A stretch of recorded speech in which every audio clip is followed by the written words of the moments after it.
ये सरकार पूर्णतः तानाशाही पे है। ऐसे जो संगठन है जो देश और समाज को दूषित कर रहे हैं उनको बैन करना होगा। सरकार जो है मौजूदा में ये अपराधियों को अपनी शरण में लेती है। कोई भी अगर दलित के खिलाफ अगर उसको कोई भी प्रताड़ना करता है तो उसके खिलाफ कठिन से कठिन कार्रवाई होनी चाहिए। आज निर्भया कांड को 9 साल हो गए हैं, लेकिन समाज में आज भी जो है नहीं है लोगों को मन में कि लगातार आए दिन आप देखते हैं बच्चों पे, बेटियों पे, दलितों पे अत्याचार रेप होते रहते हैं। बिल्कुल, आपका सवाल बहुत बढ़िया है। इस वक्त में जो इंसान को बराबर जैसे मानसिकता वो एक हीन भावना से जो देखना ये बहुत बड़ी वो है। निर्भया कांड से देश की लोगों को, आम जनमानस को, हम जैसे युवाओं को समझना चाहिए कि जो बेटियां हैं आखिर वही भारतीय जनता पार्टी है। जो उत्तर प्रदेश में हमारे देश के गृह मंत्री जी जाके दूरबीन लगा के कहते हैं कि देश की वो बेटियां, हमारे उत्तर प्रदेश में बेटियां 12 बजे रात को गहना पहन के चल सकती हैं। आप बताइए क्या ऐसे गृह मंत्री जी उन्हीं के शासनकाल में हाथरस का कांड देखा होगा आपने? हाथरस के बेटी को क्या आज नहीं मिल पाया? उत्तर प्रदेश में जो पूरे देश में भारतीय जनता पार्टी केंद्र में सरकार है, क्या आप कोई भी उत्तर प्रदेश में देख लीजिए, महिलाओं पे उत्पीड़न देख लीजिए या जो दलित समुदाय के ऊपर उत्पीड़न देख लीजिए, एक विशेष समुदाय को टारगेट करके और उनके ऊपर हीन भावना जो प्रतीत है, ये भारतीय जनता पार्टी ये जनता के अंदर, देश की जनता के अंदर एक द्वेष पैदा करके और ये खुद सत्ता में रहना चाहती है। हाथरस में क्या आज बेटियों को न्याय मिल पाया? जो भारतीय जनता पार्टी, जो योगी आदित्यनाथ की जीरो टॉलरेंस की जो सरकार है, जो डबल इंजन की सरकार है, इसने क्या कि उन बेटियों को न्याय दिला पाए? जिनको कहते थे वो अपराधी जो लोग हैं उनको सलाखों के पीछे करेंगे, उनके घरों पे बुलडोजर चलाया जाएगा, क्या ऐसा हुआ? मैं उत्तर प्रदेश से आता हूं, अयोध्या से आता हूं, मुझे बहुत शर्मिंदगी महसूस होती है कि आज उत्तर प्रदेश में बेटियां सुरक्षित नहीं है और दिल्ली से हमारे देश के गृह मंत्री जाके और वो कहते हैं कि वहां मतलब कितना सोने लाद के आप 12 बजे रात को निकल सकती हैं। तो इस देश में लोगों को मानसिकता को बदलना, सरकार जो है मौजूदा में ये अपराधियों को अपनी शरण में लेती है और जो इंटेलेक्चुअल पीपल हैं, जो जनता के जो हित के लिए जो बात करते हैं, उनको सलाखों के पीछे भेजा जाता है। ये सरकार पूर्णतः तानाशाही पे है। आप बताइए, आज उत्तर प्रदेश में चुनाव है तो नरेंद्र मोदी जी बनारस में आज गरीबों के साथ जाके खाना खा रहे हैं। आज मजदूरों के साथ खाना, आखिर 4.5 साल के शासनकाल में उनको नहीं गरीब मजदूर दिखाई देते? उस वक्त नहीं उत्तर प्रदेश में उनको गरीबों के साथ खाना खाना चाहिए था? आप लखीमपुर खीरी घटना हुई, जो सरकार के शासन के साल में एसआईटी गठन किया गया, उसमें अजय मिश्रा टेनी उनको गिरफ्तार नहीं किया जाता, उनके पद से बर्खास्ती नहीं की जाती? क्या यही देश उत्तर प्रदेश में डबल इंजन की सरकार है? यह देश में भारतीय जनता पार्टी की सरकार है। ये अपराधी प्रवृत्तियों को अपने सत्ता में रखना चाहते हैं। तो अब की बार उत्तर प्रदेश हो या देश हो, पूर्णतः अब की बार भारतीय जनता पार्टी खिलाफ होगा।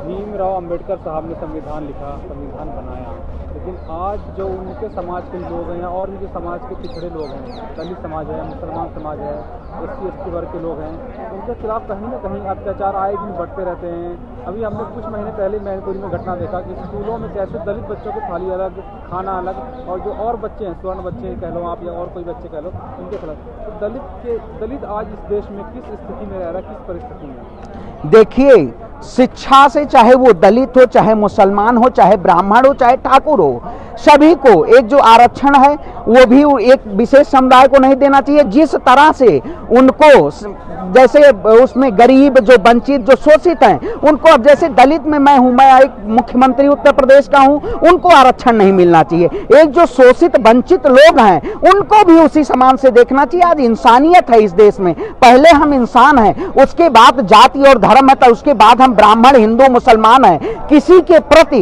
एक सामाजिक उसमें समुदाय को दोष पहुंचाना, किसी के प्रति एक द्वेष भावना करना, ये देश के लोकतंत्र में ये नहीं कहता है। संविधान हमारा कहता है कि सबको एक साथ में रहकर एकता, अखंडता और संप्रभुता वो प्रतीक है हमारे देश का। ये नहीं है कि हम दलित हैं तो हमारे ऊपर शोषण किया जाए। ये जो लोग कर रहे हैं उनकी अपनी मानसिकता को बदलना होगा और सरकारें इसके लिए कठिन से कठिन, जैसे SC/ST एक्ट है उसके खिलाफ भी, लेकिन इसमें जो नॉर्मल लोग हैं उनके प्रति ये वो भी ये होना चाहिए कि ये नहीं है उसका दुर्व्यवहार किया जाए, उसका दुरुपयोग किया जाए। जो भी हो, अगर सच है, अगर कोई हमारे खिलाफ, कोई भी अगर दलित के खिलाफ अगर उसको कोई भी प्रताड़ना करता है तो उसके खिलाफ कठिन से कठिन कार्रवाई होनी चाहिए और उसको जेल की सलाखों में भी चाहिए।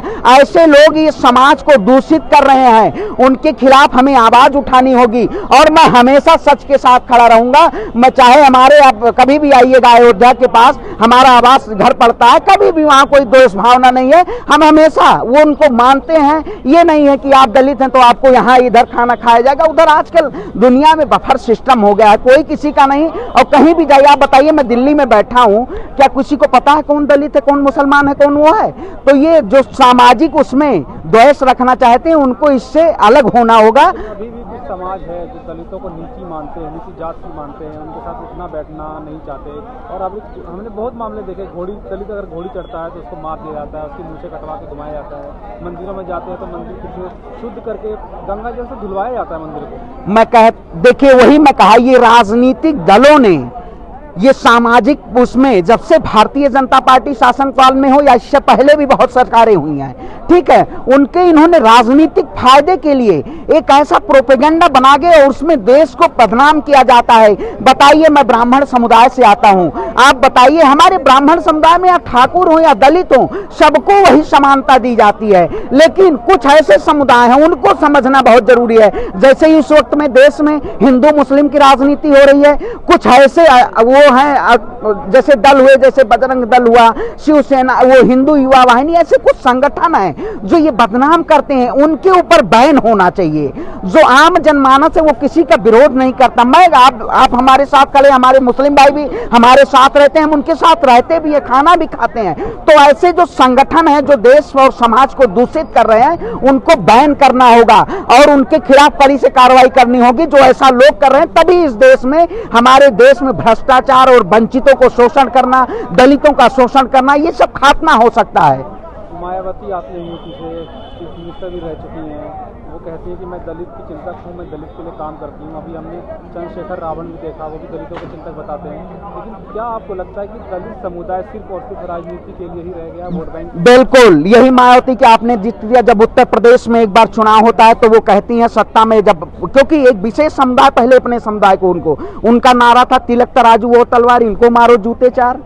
उन्होंने ऐसा किया नारा। उसके बाद फिर उन्होंने जब चुनाव आया तो वहां का ब्रह्मा विष्णु महेश है, हाथी नहीं गणेश है। तो इन्होंने सिर्फ वोट के लिए, इन्होंने अपने उसमें समुदाय के लिए, कोई हित के लिए काम किया होता तो आप बताइए, आज इस 3 बार आप उत्तर प्रदेश में मुख्यमंत्री रहे, किसी की जरूरत होती कि आप उत्तर प्रदेश में कोई दलितों के ऊपर या कोई वंचितों के ऊपर कोई शोषण कर सके? नहीं कर सके। तो राजनीतिक फायदे के लिए, ये वोट बैंक के लिए आपको ऐसे लोगों को चुनना है जो आपके हित के लिए काम करें। आपको वोट लेना है तो हम अच्छे हो गए, वोट नहीं लेना तो हम बुरे होंगे। ये समाज में जो लोग हैं, ये नहीं, जो आपका नेता हो, जो बेहतर हो, आप उसको चुनिए और उस समाज के हित के लिए काम करें, ना कि ऐसे अवधारणा कि हम आपके हित के लिए काम है, लेकिन जहां मुद्दे की बात है वहां भटकाया जाए और ये भ्रांतियां फैलाई जाएं। समाज में ऐसा कोई वो नहीं है। हम अपने गांव के पास से आते हैं, कोई भी ऐसा कुछ नहीं है कि लोग हिंदू मुस्लिम दलित सिख ईसाई के नाम से बांटने का काम करते। इस विचारधारा को बदलना है। आप जैसे लोग, क्योंकि इंसान सबसे पहले, इंसान के धर्म होता है कि वो कोई भी आपके साथ व्यक्ति है उसके प्रति द्वेष भावना नहीं होनी चाहिए। ये हमारा जो विचार है इसको लोग समझना चाहिए, क्योंकि लोग, बहुत सारे लोग हैं बंटना चाहते हैं, बंटने की जरूरत नहीं है। हम एक होंगे तभी हमारा ये जो भारत राष्ट्र है ये उसमें एकता, अखंडता और संप्रभुता में रहेगा। नहीं तो आप हिंदू मुस्लिम ब्राह्मण ठाकुर दलित इसमें बंटते रहेंगे और सियासी पार्टियां इसका फायदा उठाएंगी और ये आपके ऊपर जुल्म करने का काम करेंगी।